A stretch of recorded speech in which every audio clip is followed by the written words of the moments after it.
Bom dia a todos. Vamos dar início à nossa apresentação. Nosso grupo é composto por Eliane, Ernestina, Erivane, eu, Raimunda, Sabrina e Vitória. Ficamos com o tema Práticas Curriculares em uma escola de ensino médio no estado da Bahia, de Benedito Eugênio. O currículo tem uma origem latina, curriculum. Relaciona-se com o plano de estudo proposto aos docentes, contendo o que os discentes deveriam aprender. Esse trabalho feito por Benedito Eugênio, ele é baseado em conceitos de Basium-Bester e é complementado com uma investigação ocorrida em diferentes disciplinas durante a sala de aula, com o objetivo de esclarecer algumas questões acerca da prática pedagógica ao ambiente escolar. De acordo com Eugênio, que ele apresenta uma ideia de seleção e ordem.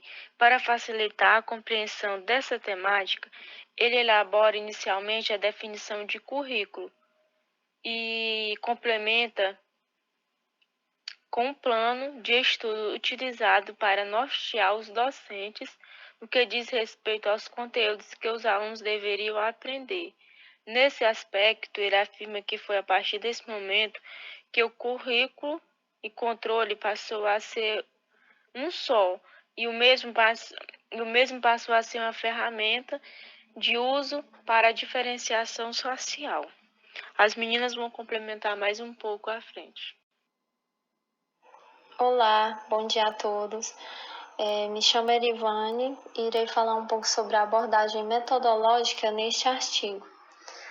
Os dados representados eles foram construídos por meio de uma pesquisa etnográfica, onde tem o objetivo de compreender a cultura de uma comunidade ou grupos sociais. Sendo assim, a partir dessa pesquisa, da pesquisa etnográfica, se estuda pessoas a partir de uma análise profunda sobre os comportamentos, as crenças, os costumes, entre outras características.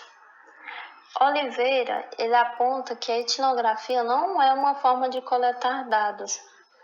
A etnografia pressupõe não uma coleta, mas uma construção dos dados, que se dá em meio ao processo intersubjetivo, que se estabelece entre pesquisador e pesquisado. A etnografia demanda saber o que os outros pensam sobre o mundo, sobre si mesmos e, por que não, sobre o pesquisador e o que ele está fazendo em campo. Os dados coletados e representados neste artigo foram construídos através dessa pesquisa em uma escola pública estadual de Vitória da Conquista, na Bahia, aqui denominada Guimarães Rosa. Nos estudos etnográficos, o pesquisador ele deve preocupar-se em compreender e apreender a realidade, mas na perspectiva dos sujeitos estudados. E para efetivar tal intento, Sarmento nos apresenta os elementos decorrentes de tal orientação: a permanência prolongada do investigador no contexto estudado, por exemplo, o interesse por todos os traços e pormenores que fazem o cotidiano das pessoas, o interesse dirigido para os comportamentos e as atitudes dos sujeitos sociais e, inclusive, as interpretações que fazem desse comportamento. O esforço em produzir um relato que recria assim de forma viva os fenômenos estudados, mas sem fazer uma estruturação progressiva desse conhecimento obtido, assim de modo que o processo venha resultar da construção dialógica, e essa construção tem que ser contínua, e compreensiva das interpretações e ações dos indivíduos no contexto estudado. Para a construção dos dados, foram realizadas observações de aulas de diferentes disciplinas na Escola Guimarães Rosa, que é uma instituição de ensino médio, fica localizada na Vitória da Conquista, no estado da Bahia. É uma escola de pequeno porte e funciona em 3 turnos. O ensino médio regular funciona nos turnos matutino e vespertino. No noturno funciona o ensino médio, que é na mobilidade EJA. As observações foram realizadas no turno vespertino em 4 turmas. 2 turmas de primeiro ano, uma turma de segundo ano e uma turma de terceiro ano. Em disciplinas específicas, disciplina de Química, Biologia, Educação e Física. Agora eu vou falar um pouquinho sobre a contribuição de Bernstein para a compreensão do currículo. Quem foi Bernstein? O Bernstein ele foi um sociólogo britânico de suma importância para a compreensão do currículo. Ele também criou a sua teoria, chamada de teoria Bernsteiniana. E a teoria dele apresenta elementos fundamentais para a compreensão de processos educacionais.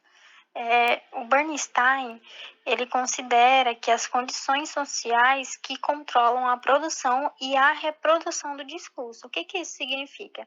Isso significa que o discurso não se reduz a uma simples realização da linguagem, mas sim ao produto de uma complexa rede de relações sociais e, consequentemente, de poder. E em seu trabalho, ele examinou uma série de regras que estão presentes na prática pedagógica. A prática pedagógica para o Bernstein, ela se resume em regras, que são elas: a regra hierárquica, que é a dominante e estabelece as condições para a ordem, o caráter e os modos de comportamento. Temos também as regras de sequenciamento, que definem a progressão da transmissão, ou seja, o que vem antes e o que vem depois.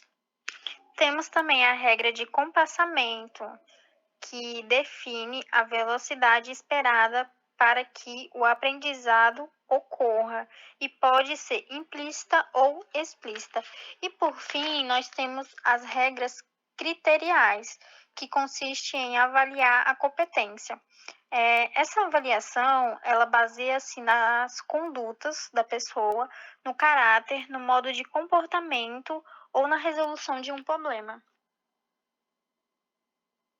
Dando continuidade à apresentação do artigo, eu fiquei com o tópico os estudantes, a escola e o conhecimento escolar. Na escola, deve existir a interrogação sobre a questão do saber e de sua transmissão. O conhecimento escolar é verificado por meio de sentido e do valor atribuído ao saber-conhecimento transmitido pela escola. Ou seja, é necessário um consenso entre os alunos, os familiares, professores, de que o conhecimento escolar ele é importante por algum motivo. E mantendo a certeza de que esse conhecimento trará benefícios. Esses benefícios nem sempre serão sobre capital econômico. Pode ser simplesmente sobre um capital social, que no futuro proporcionará a aquisição de capital econômico. Moraes e Neves propõe elementos teóricos metodológicos. Esses elementos possibilitam descortinar a prática pedagógica. Um desses elementos é a linguagem específica da descrição, ou seja, as situações em sala de aula são detalhadas e, em seguida, analisadas sociologicamente, sendo focadas nas relações sociais que constituem a prática pedagógica. Nesse tópico, iremos falar sobre seleção, recontextualização e fragmentação do conhecimento corporativo no currículo. Primeiro, vamos entender o que é recontextualização, que é como se você pegasse um conhecimento e modificasse ele de acordo com o que se acha que determinada classe merecesse receber. E aí a gente vai entender que existe uma classe dominante que só eles vão ter acesso a esse conhecimento particular. Vamos assim pensar. Então, esse conhecimento ele vai ser repassado para as instituições superiores, para as instituições escolares, mas que antes disso, esse conhecimento ele vai passar por um processo chamado de recontextualização. Vale lembrar que para Bernstein, ele não está preocupado com o currículo em si, mas como é que esse conhecimento está sendo trabalhado nas escolas. Então, Eugênio, em seu artigo, ele vai entrar nas salas de aulas, ele vai começar a observar de como é que esse conhecimento está sendo trabalhado dentro das salas, dentro das escolas. E aí ele observa que na disciplina de educação física, os alunos, por sua maioria, conversam bastante, nem todos realizam as atividades propostas pelo professor, diferentemente da professora de Química e de Biologia, que elas vão utilizar do método pergunta e resposta, e que isso vai criar uma interação de aluno com o professor. Mas ele ressalta que, apesar de haver essa interação, ainda assim não iria diminuir a questão do isolamento de conteúdos. O que ele quer dizer com isso? Que essa professora e esses professores estariam trabalhando somente com a sua disciplina e que sua disciplina não estaria fazendo relações com as demais. Mais à frente, ele se depara com uma turma que apresenta um elevado número de evasão, faltas, e aí ele percebe que a maioria dos professores, eles passam a ser o detentor do discurso, que aqueles alunos, eles não têm voz nem vez, e fica nisso. Só que aí, mais à frente, ele observa que no interior da escola, os professores não estão debatendo acerca das políticas curriculares, o que leva a ele a entender que a maioria, e a concluir, que a maioria dos professores estão ali trabalhando essas políticas curriculares, aplicando, na verdade, se nem eles mesmos se dão conta de que estão fazendo isso. Mas eu abro um parêntese agora para citar uma parte de seu artigo que diz que, para Bernstein, quando as atividades propostas tornam os conteúdos compartimentos isolados de conhecimentos especializados, há aí o indicador de uma forte classificação externa.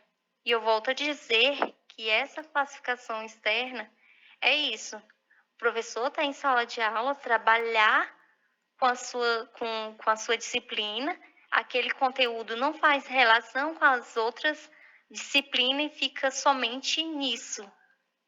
Ele trabalha de forma isolada, ele fica preso somente a essa grade curricular. Bom dia. As teorias apresentadas serviram fundamentalmente para desvelar como o currículo é materializado nas práticas pedagógicas de docentes do ensino médio.